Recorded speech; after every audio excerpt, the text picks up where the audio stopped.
A WWE trainee speaks out against the Hulk Hogan tributes. Plus, Brooke and Linda Hogan have broke their silence on the passing of Hulk Hogan.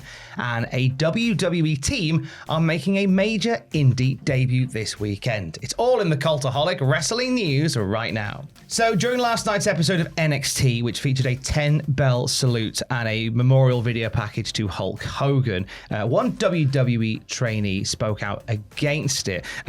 Jamar Hampton, previously known as Troy Yearwood, posted a quote of Hulk Hogan's now infamous racist comments on his Instagram page.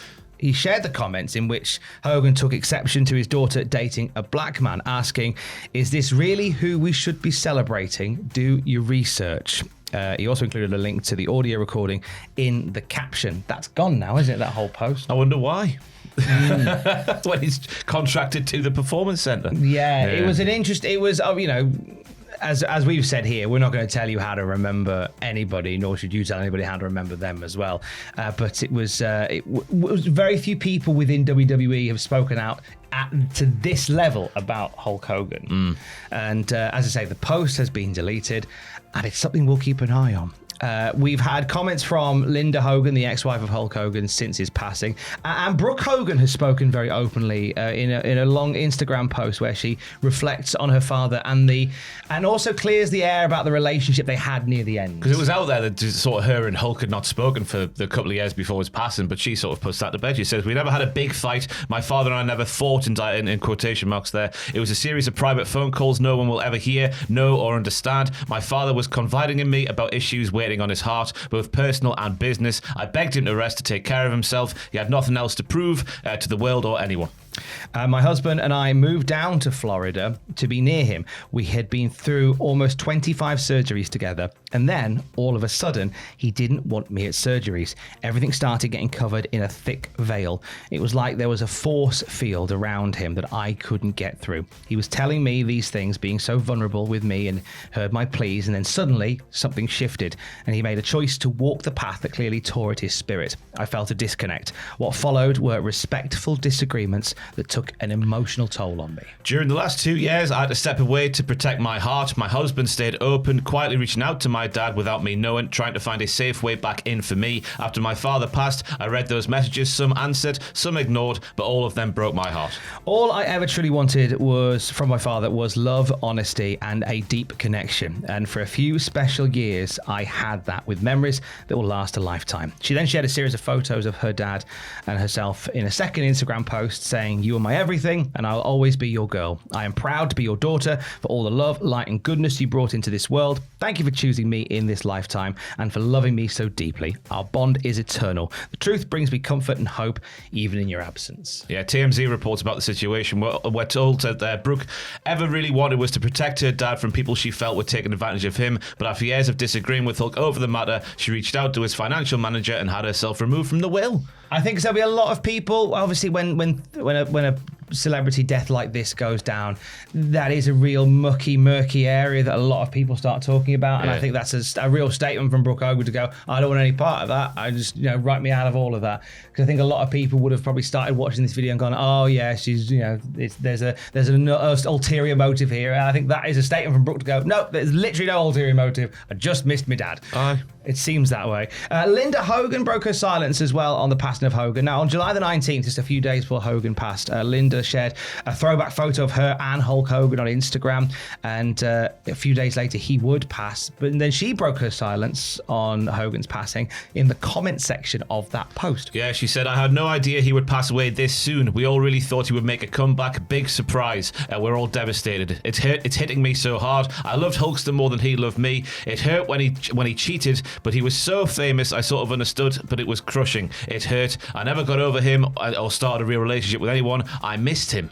Which is interesting, because she definitely did have relationships with other men. She did have relationships with other men. We spent every minute together for so many years. I've known him since he was 28 years old. I was 22. I still love him. Even though I never spoke or saw him, I still felt, although broken, we were a family. It's so hard to know he's just gone. You were my man, the only man for me. Yeah, like it was a very tumultuous relationship, at least from what we see through the eye of celebrity, through the celebrity lens. It was a very tumultuous relationship. But that was Linda sharing her thoughts on the passing of Hulk. So Eric Bischoff did an episode of 83 Weeks where he talked extensively about Hogan and talked about the last time he went to see Hulk and said that it was in this, he went to go and see him and he was at home being cared for by a nurse, and whilst he was weak, he still had like an energy there. He wanted to talk business. He was like, oh, what's happening with Real American Freestyle? Have you signed this guy? Have you talked to Kurt Angle recently? And Eric Bischoff said he was there with him for a while, and then Eric Bischoff turned and said, I'm going to make some phone calls, but I'm going to get you into some interviews. We're going to do some media stuff. And Hogan was like, yeah, that'll be fine. I can't do TV right now, but I could do some phone interviews. Because Bischoff knew that looking at the state that Hogan was in before he passed, he wasn't going to be in a position to do that, but he wanted to give Hogan something to look forward to. Yeah. He said on 83 Weeks that Hogan always loved the hunt, and he wanted to give him something to look forward to. And so Bischoff said, hey, look, I'll get you some interviews, we'll get you back on the trail for the show at the end of the month. And then Bischoff got into his car and went, oh, that looks really bad to Hogan's current wife, because I've been next by his bedside going, let's get you back to work. So he then messaged Hogan's wife and said, just so you know, I've been saying this to Terry, but I don't mean it. Yeah.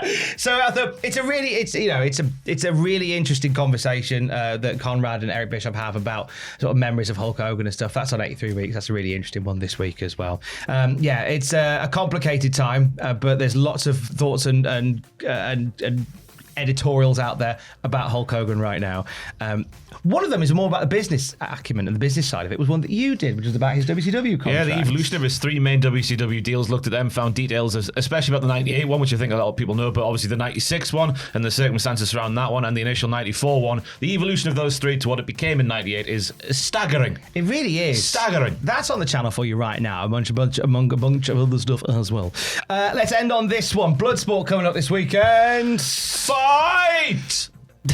That's all. A WWE tag team are going to be there, though, and 2 lads who love a fight. It's not Sheamus or Finlay. I was going to say, that'd be amazing. It's Eric and Ivar, the War Raiders, sorry. Goodness me, we're going back to 2019 there. They're going to the show in New Jersey for the very first time. No opponents for those big, beefy Vikings have been announced as of yet. Yeah, Josh Barnett making the news that the War Raiders are going to be there. I don't think we'll get a tag team match. Imagine if it's Eric versus Ivar. Ooh. Oh! That'd be delicious. I'm sure they'll shake hands and drink mead at the end of it. That'd be a nice way to do it. Is that what Vikings drunk mead? Yeah, they did drink mead. The mead. I don't know what mead. They're one of several WWE stars that are a part of the show, including Charlie Dempsey, who I think is one of the more decorated WWE guys at Bloodsport. He's there every year.